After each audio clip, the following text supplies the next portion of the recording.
Hai penonton setia, film kali ini berjudul Coin Locker Girl. Film ini bercerita tentang anak kecil yang terlantar, ia bernama Ilyang. Di suatu hari Ilyang ditangkap seseorang dan dijual kepada bos rentenir. Daripada banyak bacot mending langsung ke topik utama. Film ini dibuka dengan diperlihatkan seorang anak kecil yang terlantar, anak itu bernama Ilyang. Kesehariannya Ilyang terlihat seperti gelandangan dan tidak memiliki tempat tinggal. Namun suatu hari tiba-tiba ia didatangi oleh seorang yang tidak dikenal. Ternyata orang itu bukanlah orang baik. Yang mana orang itu membawa Ilyang ke sebuah tempat untuk diperjualbelikan. Ternyata orang itu misterius menjualnya ke bos rentenir. Benar saja rentenir itu membelinya untuk dipergunakan, untuk membantu tugas-tugasnya nanti. Mulai dari situ Ilyang bersama anak-anak lain pun ditugaskan untuk menyebarkan sebuah brosur di suatu tempat. Di suatu jalan pulang tiba-tiba anak-anak itu dibuang satu persatu termasuk Ilyang sendiri. Tetapi belum dijelaskan kenapa mereka membuang anak-anak tersebut. Ilyang yang terlantar pun hanya bisa berjalan untuk menemukan teman-temannya kembali. Lalu tibalah ia menemukan temannya itu, ia bernama Tani. Lalu setelahnya Ilyang ini tidak pergi menjauh-jauh dari tempat mereka sebelumnya. Justru mereka berdua kembali ke tempat rentenir tersebut. Mungkin di situ alasan dari Ilyang hanya itulah tempat mereka untuk pulang. Mengingat ia tidak tahu siapapun orang yang berada di sini. Bos rentenir yang mengetahuinya pun menerimanya kembali. Dari sini juga ia pun meminta Ilyang dan Tani untuk menyebutnya dengan nama ibu.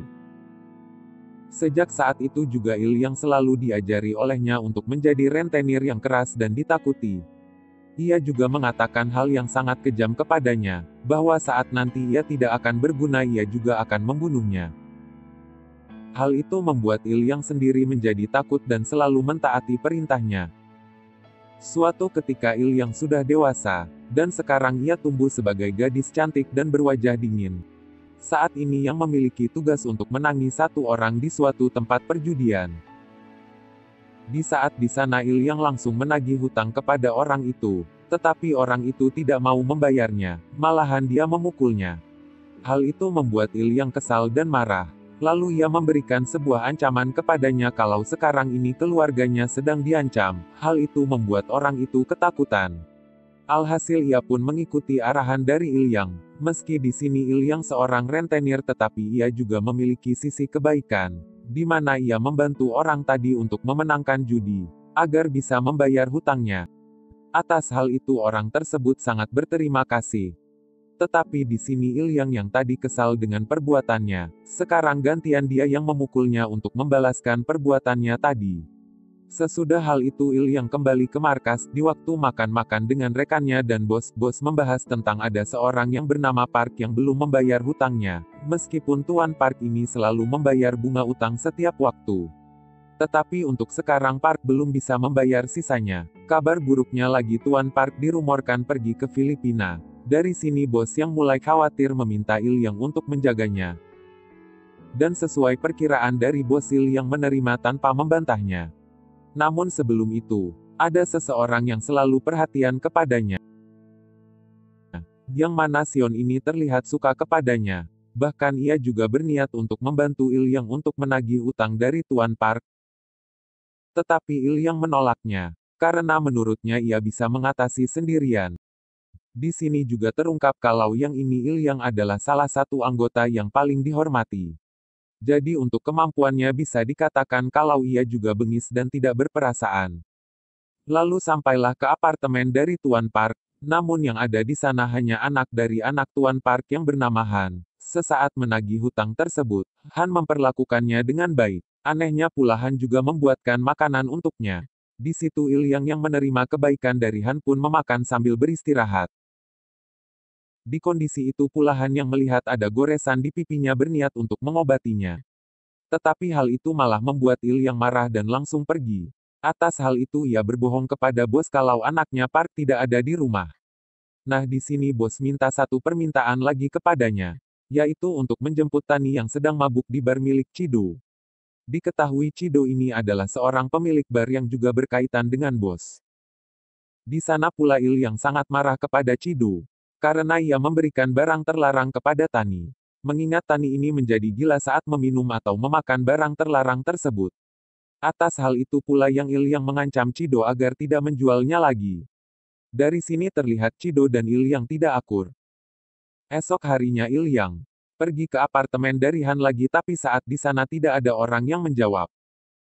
Ia yang kesal memaksa masuk ke dalam dengan membobol pintunya. Tetapi ia tidak menemukan Han di sana. Ternyata Han sekarang lagi bekerja di restoran. Mengetahuinya Ilyang pergi ke sana dan menunggunya selesai bekerja. Akan tetapi saat ia telah habis bekerja, Han malah mengajaknya untuk menonton bioskop. Ilyang yang tidak bisa menolak kebaikannya pun hanya bisa mengikuti alur. Karena Han adalah orang yang baik dan ramah. Setelah menonton bioskop, mereka berdua berbicara tentang hutang tersebut. Tetapi sebelum itu Ilyang sempat menanyakan tentang kehidupan pribadi dari Han, yang mana Ilyang yang tampak iri dengan kehidupannya yang bahagia.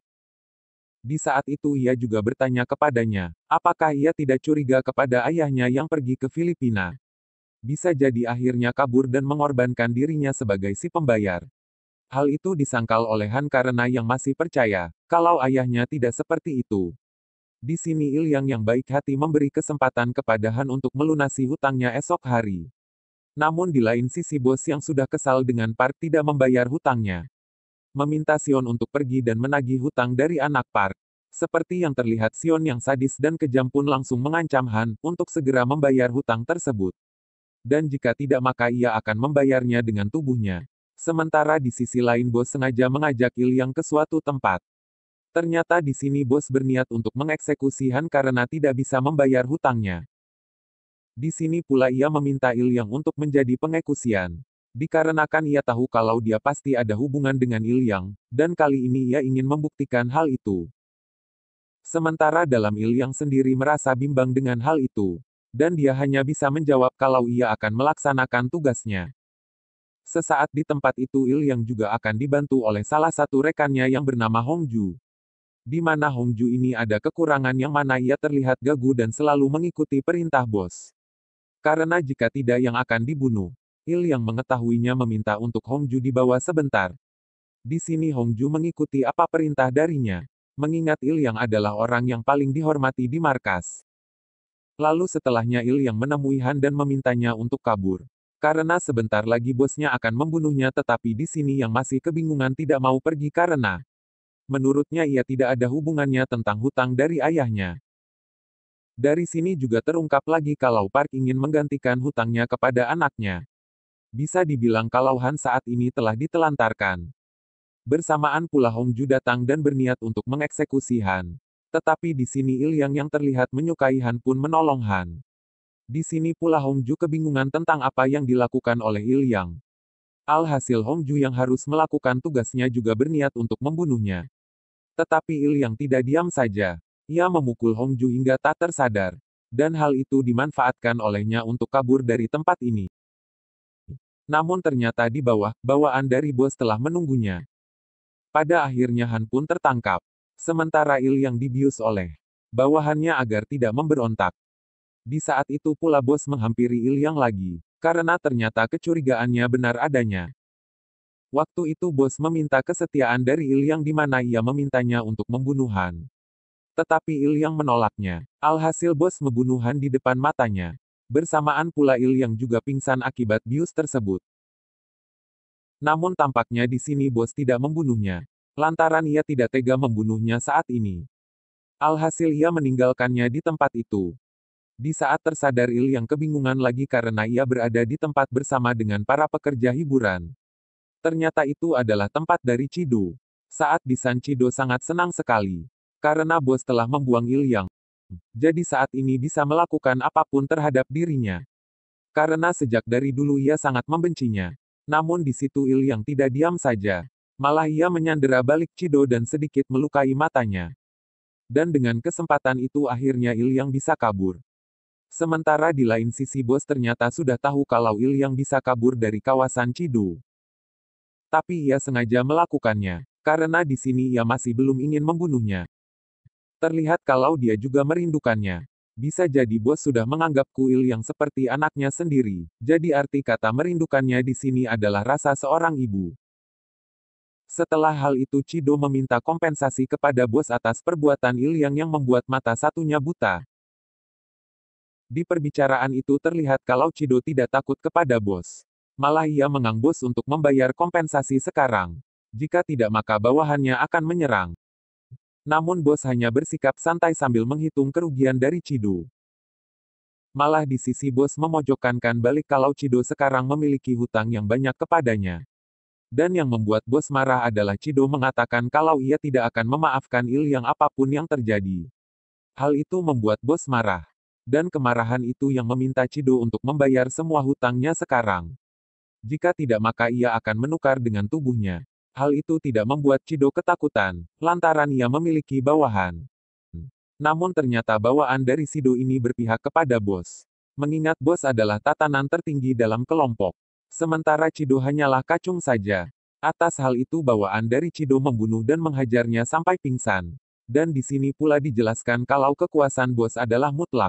Di sisi lain terlihat kalau Iliang sedang janjian kepada Tani di suatu tempat. Alih-alih bertemu dengannya di sana malah ada Hongju yang siap membunuhnya. Atas hal itu perkalihan tidak terelakkan. Serangan demi serangan Hongju lakukan. Karena ia tidak ingin dibunuh. Sementara Iliang hanya bisa menghindar dari serangannya saja, mengingat ia tidak bisa membunuh keluarganya. Singkat cerita akhirnya Iliang terpojok dan hampir dibunuh olehnya. Namun itu tak terjadi karena Xion berada di sana. Yang mana Xion ingin menghentikan Hongju. Tetapi di sini Hongju menganggap kalau Xion juga berniat untuk membunuhnya. Alhasil ia yang ketakutan pun juga menusuknya. Di sini Xion yang masih bisa bergerak pun tidak memiliki kesempatan lain untuk membunuhnya. Alhasil Hongju juga ikut terbunuh. Sementara Xion perlahan juga mati. Mengingat dia kehilangan banyak darah akibat tusukan dari Hongju. Hal itu membuat Iliang sedih, karena satu persatu keluarganya telah terbunuh. Namun hal itu belum berakhir karena tiba-tiba ada seseorang yang langsung membuat Iliang pingsan. Ternyata orang misterius itu adalah orang yang membawanya ke tempat dari bosan masih kecil.